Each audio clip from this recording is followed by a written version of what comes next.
দক্ষিণ 24 পরগনার রায়দিঘিতে ফিশারিতে মাছ ধরতে গিয়ে মর্মান্তিক মৃত্যু এক আদিবাসী মহিলার। ঘটনাকে কেন্দ্র করে শোকের ছায়া নেমে এসেছে গোটা এলাকায়। রায়দিঘি বিধানসভার কঙ্কনদিঘি অঞ্চলের শীতলমাইতি সংলগ্ন এলাকায় গতকাল সন্ধ্যায় এই দুর্ঘটনা ঘটে। মৃত মহিলার নাম সুমিত্রা সর্দার, বয়স আনুমানিক 50 বছর। জানা যাচ্ছে ফিশারিতে মাছ ধরার সময় অসাবধানবশত তিনি হঠাৎই জলে তলিয়ে যান। ঘটনার পরপরই স্থানীয় বাসিন্দারা উদ্ধার কাজে হাত লাগান, তবে রাতের অন্ধকার এবং প্রতিকূল পরিস্থিতির কারণে তাকে উদ্ধার করা সম্ভব হয়নি। সন্ধ্যা থেকেই শুরু হয় তল্লাশি অভিযান, কিন্তু রাতভর চেষ্টা করেও তার খোঁজ মেলেনি। আজ সকালে পশ্চিমবঙ্গ সরকারের ডিজাস্টার ম্যানেজমেন্ট দপ্তরের উদ্যোগে ডুবুরি নামিয়ে পুনরায় তল্লাশি শুরু হয়। দীর্ঘ অনুসন্ধানের পর অবশেষে ফিশারির জলাশয় থেকে সুমিত্রা সর্দারের নিথর দেহ উদ্ধার করা সম্ভব হয়। এই উদ্ধার কাজে বিশেষ ভূমিকা নেন রায়দিঘি বিধানসভার বিধায়ক ডক্টর অলোক জলদাতা। তিনি ঘটনাস্থলে উপস্থিত থেকে প্রশাসনের সঙ্গে সমন্বয় রেখে উদ্ধার কাজ ত্বরান্বিত করেন এবং শোকাহত পরিবারের পাশে থাকার আশ্বাস দেন। খবর পেয়ে ঘটনাস্থলে পৌঁছান রায়দিঘি থানার আইসি রাজু বিশ্বাস, মথুরাপুর 2 নম্বর ব্লকের বিডিও সহ অন্যান্য প্রশাসনিক আধিকারিকরা।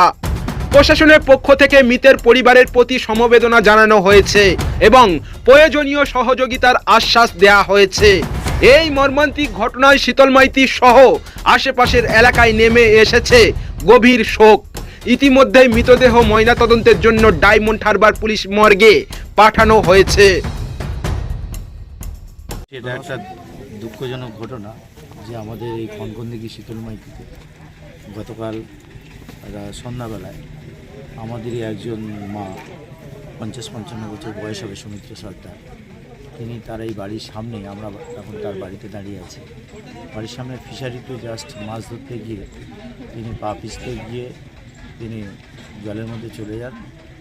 সারা রাত্রে এখানে খোঁজা হয়েছিল, পাওয়া যায়নি। তারপর রাত্রেবেলা আমি জানতে পেরে তারপর ডায়মন্ড হারবার এসডিও সাহেব থেকে আরম্ভ করে কমিউনিকেট করে আজকে ডিজাস্টার ম্যানেজমেন্টের টিম এসেছিলো, ডুবুরি এসেছিলো। ডুবুরি নামিয়ে এইমাত্র তার ডেড বডি তোলা হয়েছে এবং হাসপাতালে পাঠানো হয়েছে। এবারে যেটা পোস্টমর্টেম হবে সেটা ব্যবস্থা করা হচ্ছে।